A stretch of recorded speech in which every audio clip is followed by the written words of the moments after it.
right? I mean, I'm here. Find me. yeah, okay, no. Not the young. That was so. Or the old forts. I know, but it was so fucking powerful. Thanks, man. Okay, here we go.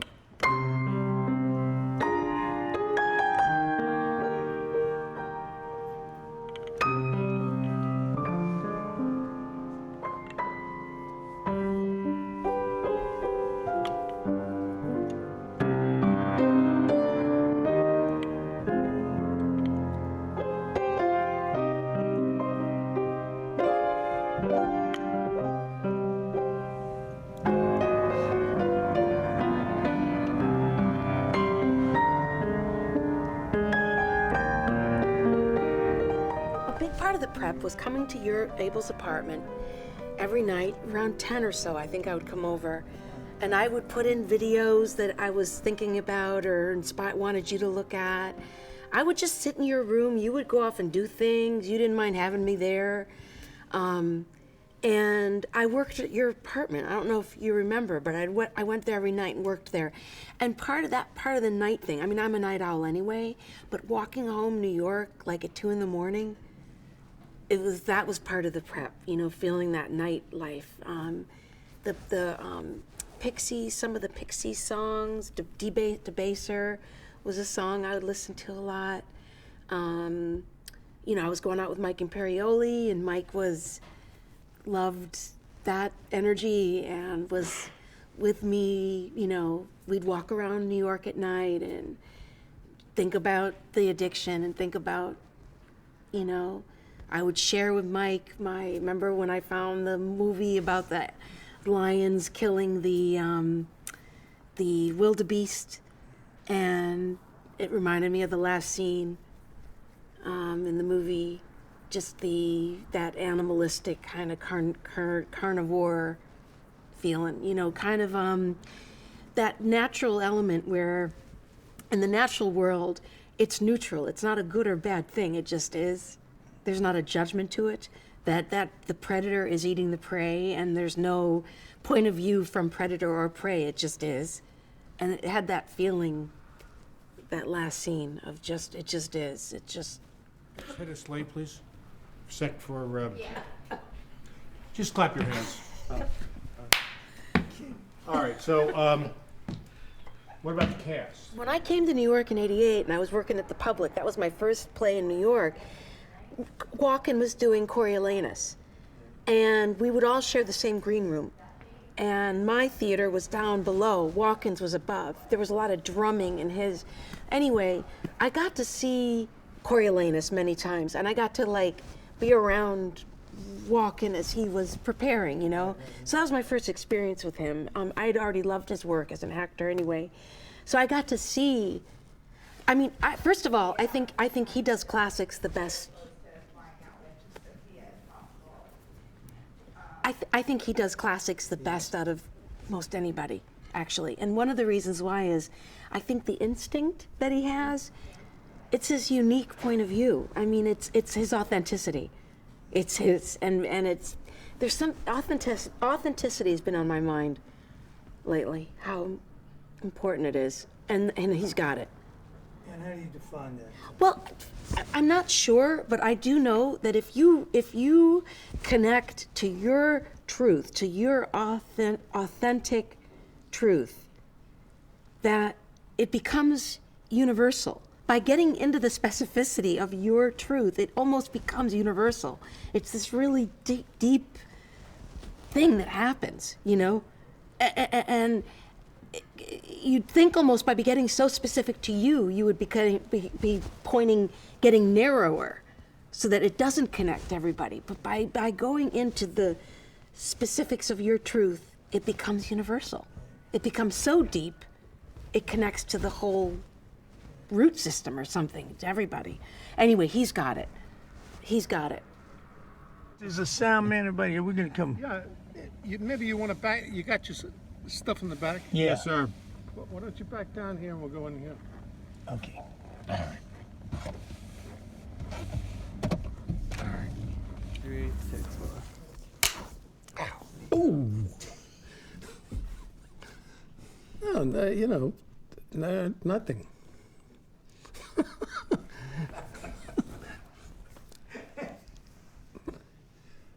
The thing is, you know, you get, what do they say? They say actors don't retire, they get retired.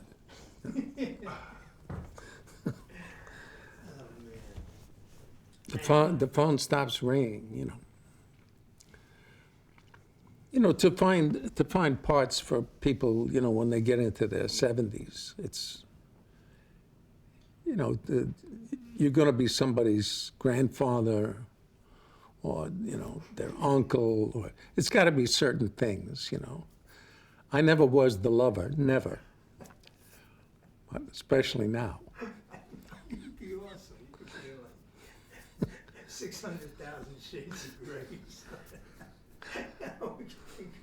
No, but I never played the romantic stuff. Yeah, well, I always say to my wife, this is my sanitarium, you know, this is my, so it could be, you know, just a sanitarium. Place where you come to get better, you know. I thought it was a terrific movie.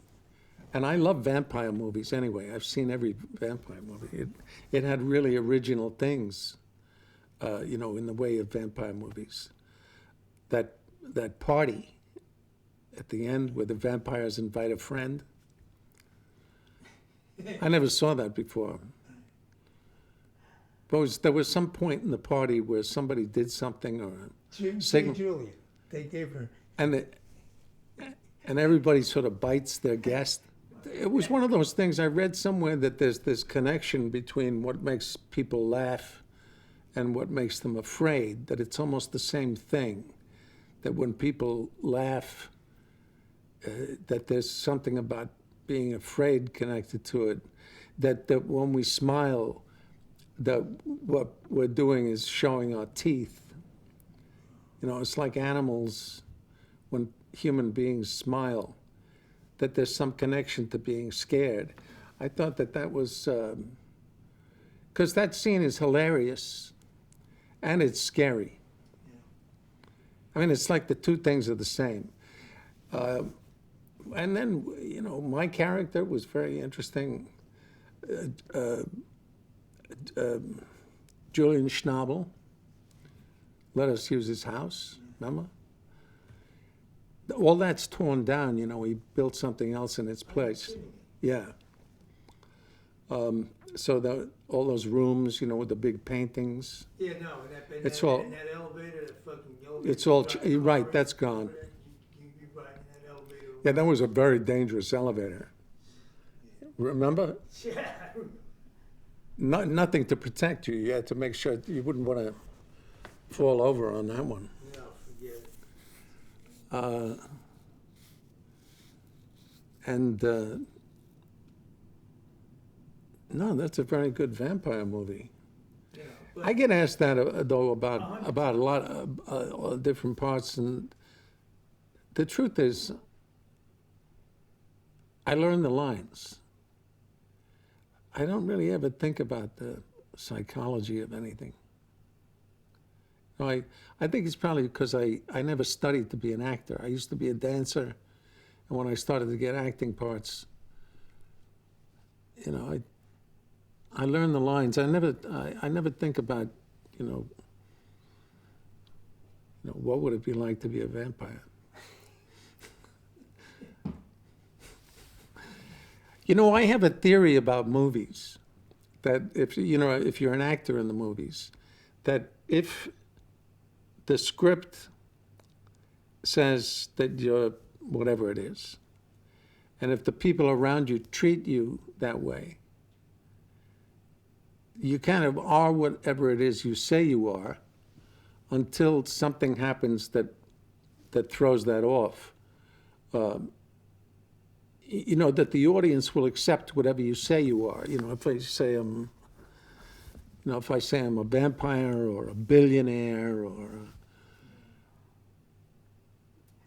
that they believe it as long as you don't get them off that track.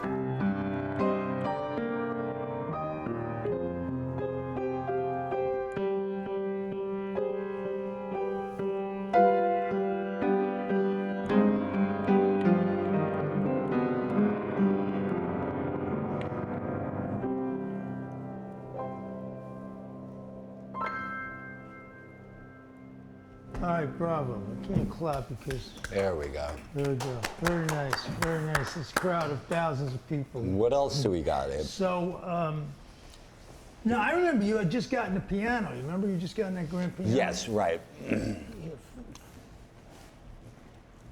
Right. We were doing those sessions with Nicholas, Yeah. and he was up there doing a certain amount of songwriting, and Danny Tone was in there. Drove Really? a lot. You, Nick, and Tone? What were you guys doing? What about him? You, St. John, and Danny? Yeah. What were you writing? We did one song which I don't think ended up in the film called "Step Into the Light." We might have used some of the instrumental. We might have used some of the instrumental backing track on it. Right. But Nicky was definitely involved in songwriting, and he was around. You know, he was around for for a lot of the sessions upstate, Wow. for sure. You have any of those tapes left? Huh? You have any of those tapes? I think I do. I'd have to pull them out. You know, the formats have, long been obsoleted. You know, so we have to pull them out. But I should have all the masters from that session. It'd be interesting to pull this. Where do you keep all this shit? I've got shelves. You know, they're on. I got everything is on the over the shelf. house, But or- I've got all the stuff from King of New York and Bad When Lieutenant. was the last time you were in touch with Nicky? With who? Nicky. Wow, that's a good question. I saw him, it would have been maybe a couple of years after Jake was born, so that would have been 2000, something like that. And no one's seen Nicky. 2000, 2001. Where'd you see him? Went upstate and visited and had a nice dinner with Nicky and his wife. Wow. It's a beautiful daughter, but it's been years and years. I haven't. What my memory of that. Right, the Yamaha, the white Yamaha Grand. I think that's what we did it on. And you still got it? Yeah, it sounds great. We went with a minimalist kind of feel on this thing, where we just played the melody on that piano, right, and just added a ton of reverb. But it was something like.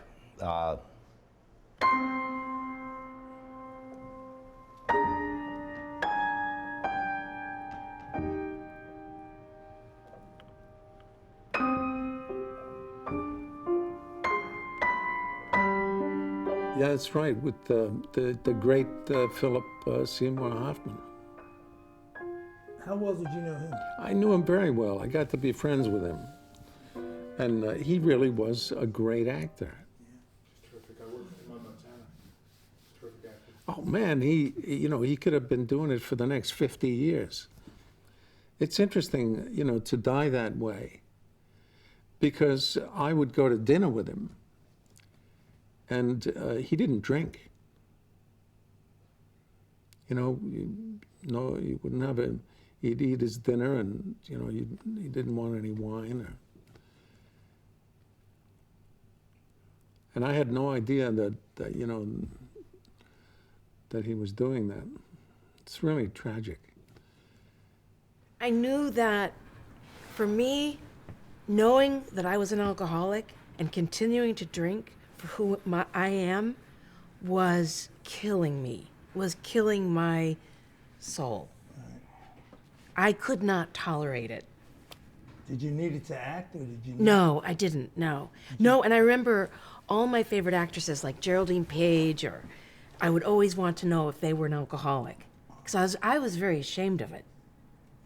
It was not a badge of honor for me. It was something that, and if I would find out that, well, I was comforted because I heard Geraldine Page was an alcoholic. So then I was like, phew, she's an alcoholic too, because I just thought I was going the way of, chip nail polish, bar stool, sad woman, 50 years old kind of thing, And I wasn't happy about that. And that's not what happened. I got very young, it happened, and it's not how I wanted it to happen at all. I was hoping to go a little longer. But you had experience with heroin or not? Me, no. No, that was something that was my yet. That was one of those things I just said, do not do it. Yeah, I said the same thing. Right. Right. That's right. No, I said that for 44 years. And that's what First happened. time, That's right. you say, And that's exactly what I sensed. What happened to you? All bets were off. When you did it, that was it. Goodbye. Yeah, because it's the physical longing that's the vampire story also. It's the physicality. Like they say, you chase the coke, but the heroin chases you. So it's it's a whole different ballgame. Because it's a physical deal. And yeah, I mean, it's a crazy parallel there. But what else? Do you see the film as uplifting? Sure. I mean, I see anything that goes into struggle, into wrestling with stuff. I see that as uplifting because it's helping me, it's talking to me about things that I'm going through as a human being. And I'd rather talk about that stuff and get into that stuff than not. You know what I mean? Yeah, here, let me have this camera. So what let me how ask do you you, feel? Kelsch, let me ask you a question. But the thing is, how could, I mean, is this rolling? Okay. I mean, how could it not be uplifting? I mean, it's about resurrection, through the word of Christ. I understand that, but what if? But Okay, when you that's your become position, right? I mean, where are you at? Where am I Jesus at? was, yeah, in terms of Jesus and Well, the you know, church. mine is a very complicated process. I think. I think that God has manifested Himself to different cultures in different ways. So and I think that Jesus would be abhorrent, would find it abhorrent that people even called themselves Christians. The message of the message of Christ is so far removed from the original whatever. So how do we know what the Buddha said? I mean, Buddha's stuff wasn't even recorded for 400 years until after his death. However, the message of the philosophy of Buddhism is certainly much more closer, I think, than the message of compassion. The message of compassion, which is great in the movie too. But the problem with the what happens to victims? What happens to Catherine Irby? What happens when you turn into a predator? What happens when you bring that Annabella's curse to somebody else? Where are you? I mean, and metaphorically, I can see where that is. I mean, look, those of us that are in recovery, we've done so much scar tissue during our active period that how do you make amends? And that's the character is risen, but the character never makes amends to the people that she has passed her addiction along to. So if you want to look at it that way, how is it uplifting? Because there are still victims out there that are continuing the addiction. It's like if I turn you on to a heroin habit, and then I get recovered, if I get clean, I'm still, I could be responsible for your death. That's a heavy thing to make amends to. The thing about the film, though, is, again, it's very specific, and Nikki has a very specific belief, but I feel that it's inclusive in that it doesn't I'm still allowed to have my own beliefs and watch the movie, right. Which makes it universal, even though it is so specific. I don't have to believe in Jesus to get something out of the movie. There's a universality to it, I think. Right. Yeah, well, you just gave a good counterpoint to it. Well, there is always a resurrection, and then that's what it's all about. If you're wrestling, take two on the resurrection. there is the metaphorical whatever of resurrection. So maybe you're not a believer in the body coming back. But however, when you're in recovery, you're recovering from that particular. The old self has to die to become the new self. Exactly. That makes sense at all. Exactly. It is. So maybe if you look at the addiction in terms of addiction to total addiction to something, and of course the idea of having to chase down another human being. I've been watching, besides reading the Don Winslow book, Power of the Dog, and I've been watching Narcos and El Chapo and stuff, and I get this feeling of guilt. We propagated that stuff. That was us. The end users were not punished, and all those people that died, they died because Americans were spending billions of dollars, obscene billions of dollars on addictive substances. Yeah. So it's a little bit scary. How do you make amends on that? Yeah.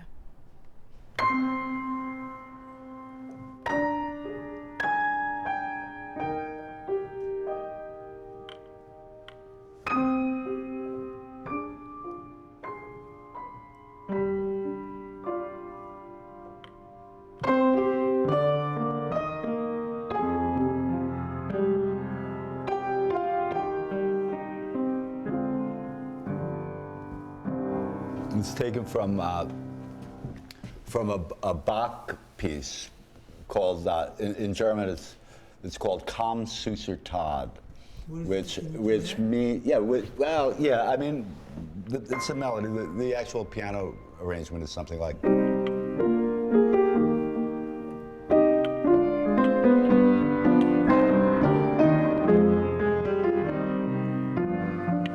Like that, right? And the English translation is "Come Sweet Death," and I think that's where we kind of thought that not only musically, but that concept somehow went very well with the concept of the film, right? Come Sweet Death. There's a Junkie vampire concept. The stuff that comes first, Bella and Christopher Lee and all that. But the idea in the addiction, it's that, but it's different. It's, the vampires are up in the daytime. That makes sense. The fact that it was in black and white added to that they really are vampires, and the guy standing next to you might be a vampire, and what is it? My character says, "I've been doing it so long, I can do human things. I eat. Sanford Meisner, that great acting teacher, had said that he thought that people really didn't learn how to act till after about 20 years, and I'm finding there's something about that. That I'm finding it's like wisdom, It's just neat being around for so long that things start to you've experienced so much that you don't have to go down certain roads because you've done it. So it's here. It's just deeper, and it's here. And so the acting, I feel it's almost, it's as opposed to like if the feeling's coming up, and instead of it going clank, clank, clank, clank, clank, clank, clank, and then it gets there, instead it's just kind of like, and it's fulfilling. It's like satisfying or fulfilling or something. It's the first time. How the fuck do you remember all the fucking lines, man? I mean, Yeah. It's hard, and it gets harder. Iago is the longest part in Shakespeare. It's longer than Hamlet. yeah.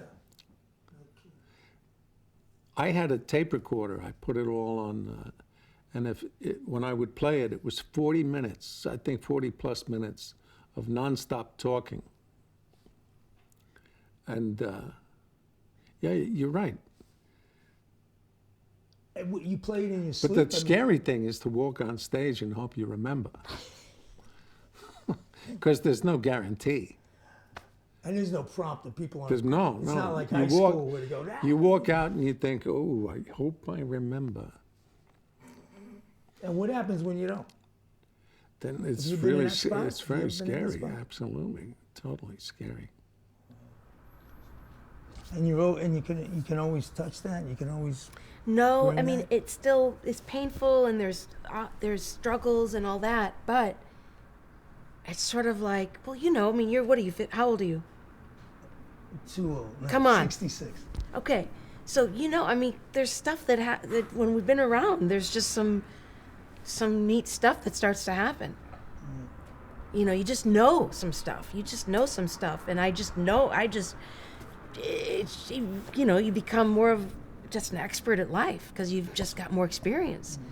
And the acting is sort of like, the feelings like are just it's like Philippe Petit on the trapeze. It's just like on the not the trapeze, the tightrope. It's like shit starts to just flow in a way because you know.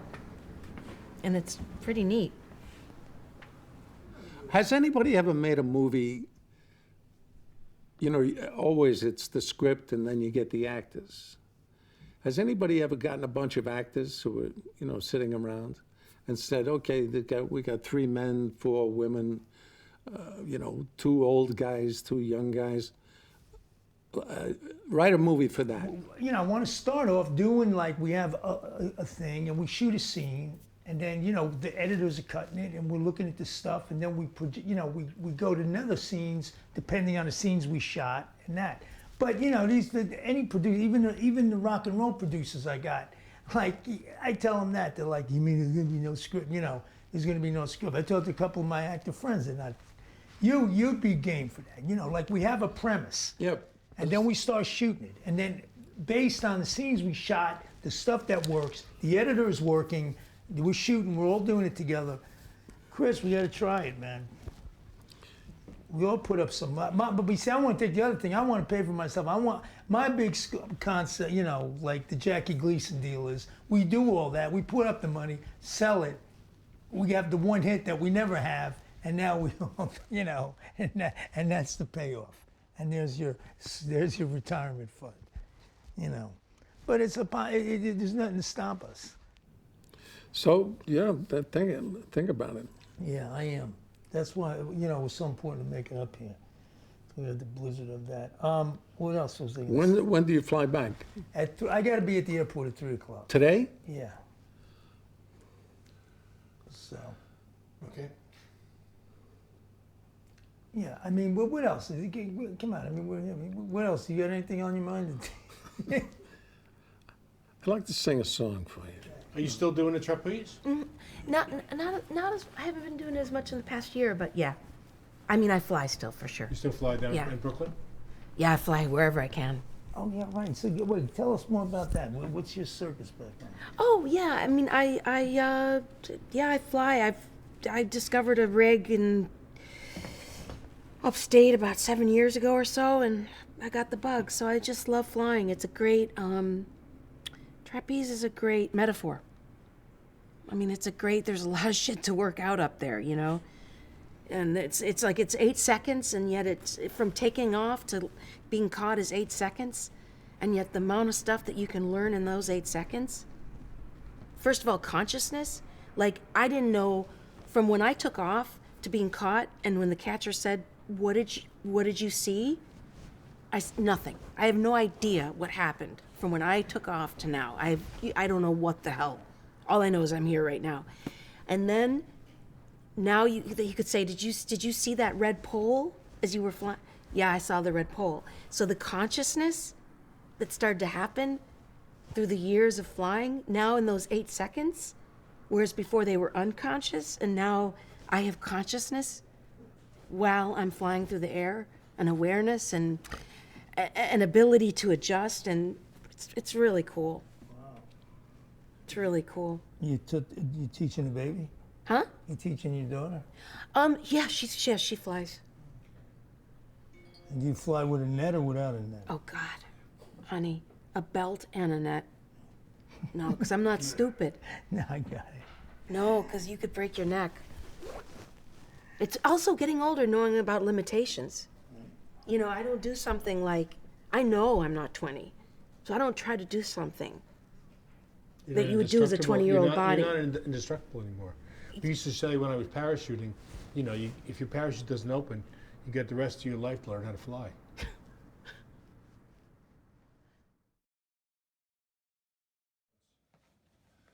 All right. What's that song? Dear Mom, I'm writing you from Cape Renata. Hello, mother. Hello, father. Oh yeah, hello mother. Hello mother. Hello father. Here I am at Camp Renata. Alan Sherman.